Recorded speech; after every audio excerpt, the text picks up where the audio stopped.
विद्यालय के ऑनलाइन सत्र में कक्षा 10 में प्रथम अध्याय के अंतर्गत हम अध्ययन कर रहे थे भोजन के विभिन्न घटकों के बारे में।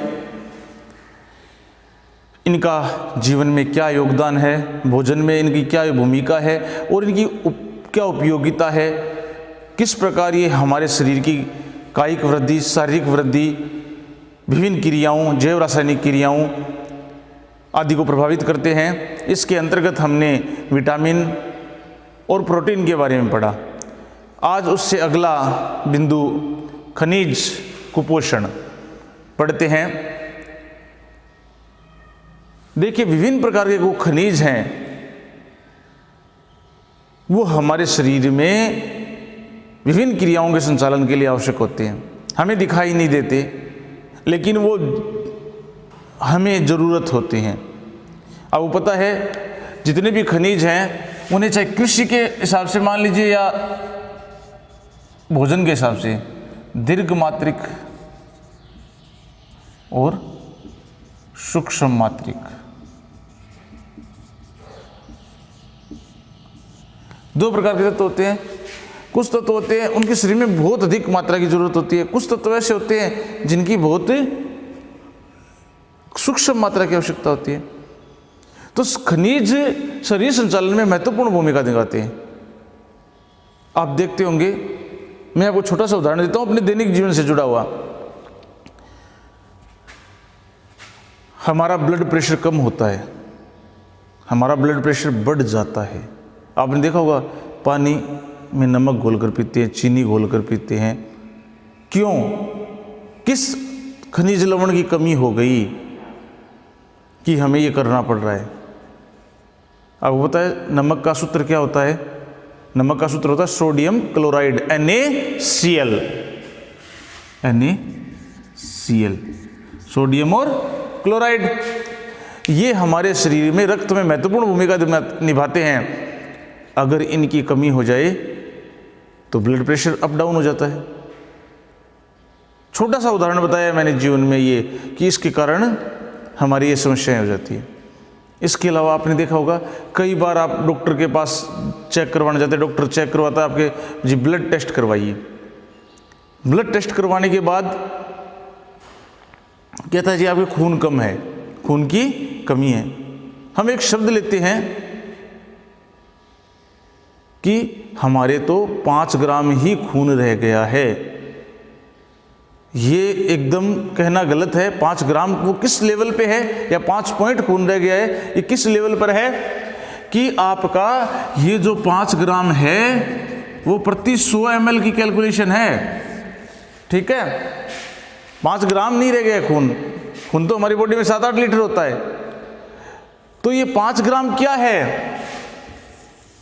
ये हीमोग्लोबिन है, जिसको HB से दर्शाते हैं। हीमोग्लोबिन है, ये भी एक खनिज लवण का ही हिस्सा है। हीमोग्लोबिन एक वर्णक है। जैसे आपने देखा हो ना, पेड़ पौधों में पत्तियां हरी होती है, किस वर्णक के कारण? पर्णहरित के कारण, क्लोरोफिल के कारण। वैसे ही हमारे खून का जो रंग होता है, रक्त का जो रंग होता है लाल, वो किस वर्णक के कारण? हीमोग्लोबिन के कारण। और इस हीमोग्लोबिन को कौन बूस्ट करता है? आयरन। आयरन मतलब लोहा। अब लोहा डायरेक्ट तो हम खा नहीं सकते। हम भोजन के पोषक पदार्थों में कार्बोहाइड्रेट ने खाया, हमने प्रोटीन खा सकते हैं वैसा, लेकिन लोहा हम डायरेक्ट कैसे खाएं? तो वो हमें जल के थ्रू मिलेगा, विभिन्न सब्जियों के थ्रू, विभिन्न फलों के थ्रू मिलेगा।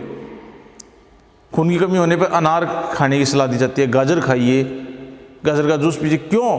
क्योंकि इनमें सबसे ज़्यादा आयरन होता है। तो चलिए खनिज लवण पर चर्चा करते हैं।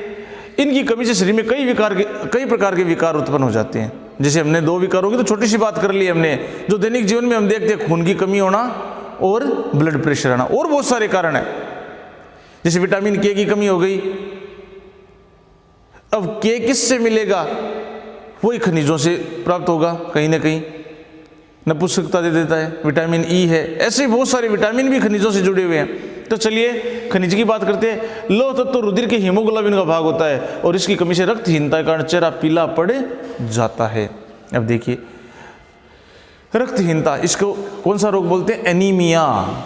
एनीमिया का मतलब रक्त की कमी होना, और इस रक्त की कमी को कौन पूरा करता है? हीमोग्लोबिन। और हीमोग्लोबिन का मुख्य भाग क्या है? लौह तत्व, जिसको आयरन बोलते हैं।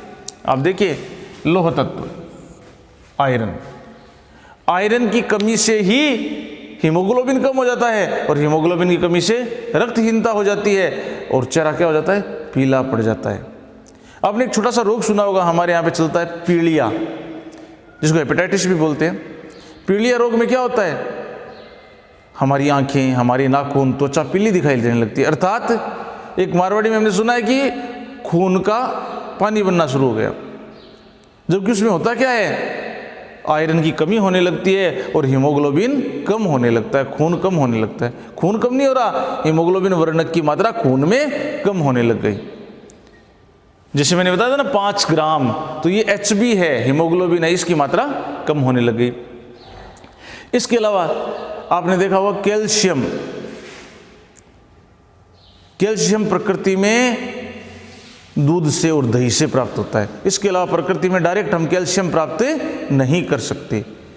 प्रकृति से हमें कैल्शियम किससे प्राप्त होता है? दूध और दही से। बच्चों में कैल्शियम की कमी से हड्डियां कमजोर हो जाती है। कैल्शियम की हड्डियों क्या करता है? मजबूत बनाता है। इसके अभाव में हड्डियां कमजोर हो जाती है। इसलिए डॉक्टर बच्चों को एक दवाई लिख के देते हैं, ऑस्टो कैल्शियम। किस लिए? उस कैल्शियम की पूरा करने के लिए। हम अपने कैल्शियम की देखिए, प्राचीन समय में ये चीजें नहीं होती थी। क्यों नहीं होती थी? दूध दही ज्यादा खाए जाते थे। आजकल हम जंक फूड खाते हैं, पिज्जा बर्गर खाते हैं, तो उनसे वो पौष्टिक चीजें हमें प्राप्त नहीं हो रही है, वो कमियां हमारी बॉडी में हो जाती है। तो कैल्शियम हड्डियों को मजबूत बनाता है, इसकी कमी से हड्डियां कमजोर व भंगुर प्रकृति की हो जाती है। भंगुर का मतलब झटके से टूटना। आपने अपने आसपास में कुछ बच्चे से देखे होंगे, थोड़ा सा गिरे हड्डी टूट गई, बार बार हड्डी टूटना। तो उसका कारण क्या है? कि बॉडी में कैल्शियम की कमी है। यहां हमने देखिए अभी तक 2 ही तत्वों की, खनिज लवणों की बात की है, लौह तत्व है और कैल्शियम। बहुत सारे खनिज तत्व है। आपने 9th क्लास में एक सारणी पढ़ी होगी जिसमें 119 तत्व हैं, उसमें से अधिकांश खनिज ही है। खनिज का मतलब जो जमीन से खोद कर निकाले जाते हैं। आयोडीन की कमी से थायराइड ग्रंथि की क्रिया मंद हो जाती है, और कौन सा रोग हो जाता है? गलगंड रोग हो जाता है। अब आपने देखा कुछ लोगों का गला सूजकर लटक जाता है, तो ये कौन सा रोग है? गलगंड, जिसको घेंगा बोलते हैं, इंग्लिश में गोइटर रोग। क्यों होता है? थायराइड ग्रंथि की मंद क्रिया पड़ जाती है, यानी इसकी असक्रियता हो जाती है। और क्यों होता है? आयोडीन की कमी से। इसलिए भोजन में आयोडीन भी जरूरी है। अगर आयोडीन नहीं होगा तो कौन सा रोग हो जाएगा? घेंगा रोग हो जाएगा। अब देखिए आपके सामने एक बहुत बड़ी तालिका है।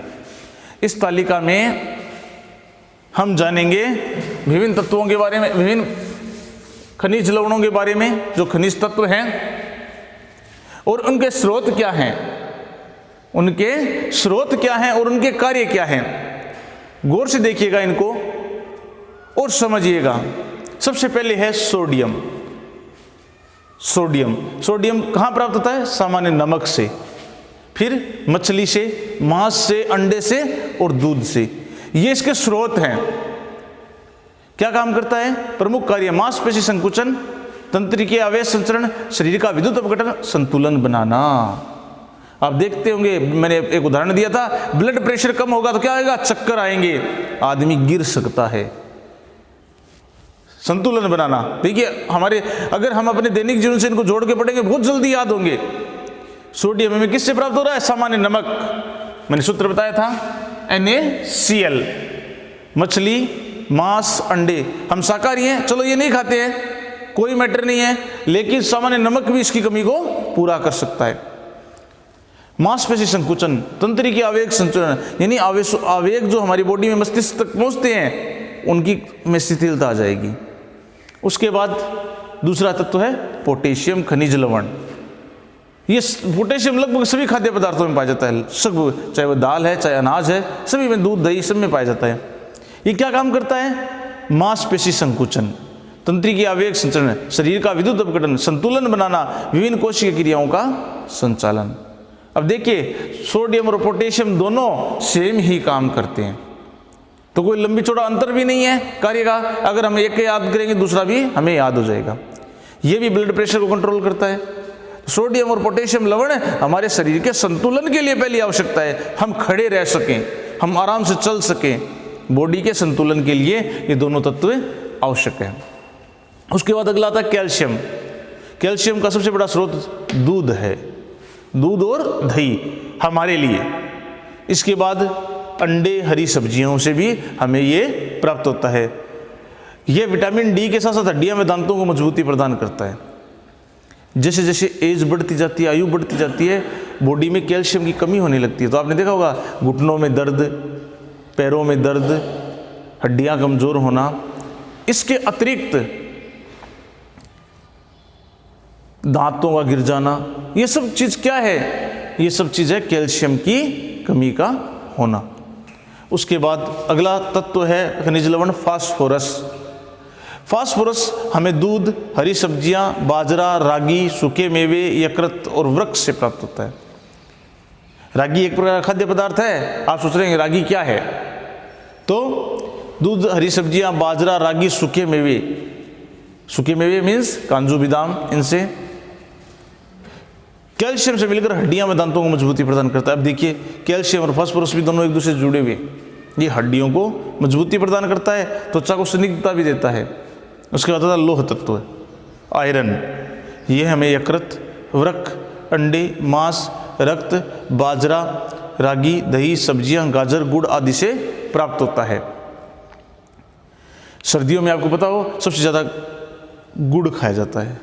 किस लिए? हमारे जो पूर्वज थे वो बहुत समझदार थे और उन्होंने हर चीज़ को स्वास्थ्य से जोड़ा था।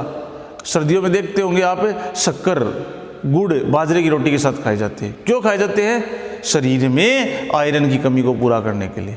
बाजरा भी आयरन का एक स्रोत है। तो रुधिर में हीमोग्लोबिन का निर्माण और उत्तक का ऑक्सीकरण, यानी उत्तकों को ऑक्सीजन देना और हीमोग्लोबिन का निर्माण करना। उसके बाद है आयोडीन। आयोडीन कहाँ से प्राप्त होता है? समुद्री भोजन, नमक, हरे पत्तों वाली सब्जियां, लवण, जलीय मछली, जामुन, काला नमक, ब्लैक रॉक साल्ट बोलते हैं जैसे काला नमक, जामुन। इसके अलावा नमक, लवण का मतलब भी नमक होता है। सब्जियां, हरे पत्ते वाली सब्जियां, इनसे हमें आयोडीन मिलता है। और ये हमारी बॉडी में थायरोक्सिन हार्मोन बनाता है। थायरोक्सिन हार्मोन क्या काम करता है? हमारे शरीर में यहाँ दोनों तरफ, श्वास नली के दोनों तरफ एक ग्रंथि होती है जिसको बोलते हैं थायराइड ग्रंथि। ये हमारे शरीर की उपापचयी क्रियाओं का नियंत्रण करती है, शरीर के मोटापे को कंट्रोल करती है। तो थायराइड ग्रंथि में एक हार्मोन निकलता है जिसको बोलते हैं थायरोक्सिन हार्मोन। उस हार्मोन को निर्माण का काम कौन करता है? आयोडीन। अगर थायरोक्सिन हार्मोन की कमी हो जाए तो गलगंड रोग हो जाता है, जिसको घेंगा रोग बोलते हैं। गला सूज कर लटक जाता है दोनों साइड से। आपने कई लोगों का देखा भी होगा वो गलगंड रोग के, और इसका कोई उपचार नहीं है। इसलिए बचपन से ही आयोडीन युक्त भोजन करने की सलाह दी जाती है। डॉक्टर द्वारा भी कहा जाता है कि भोजन में आयोडीन होना चाहिए। हरी पत्तेदार सब्जियां खिलाओ बच्चे को। अब देखिए हरी पत्तेदार सब्जियां लगभग सब में है, सब में काम करती है। इस प्रकार आज के सत्र में हमने जाना खनिज कुपोषण के बारे में। हमने इसके बारे में डिटेल स्टडी की। अगले सत्र में हम इससे आगे चर्चा करेंगे।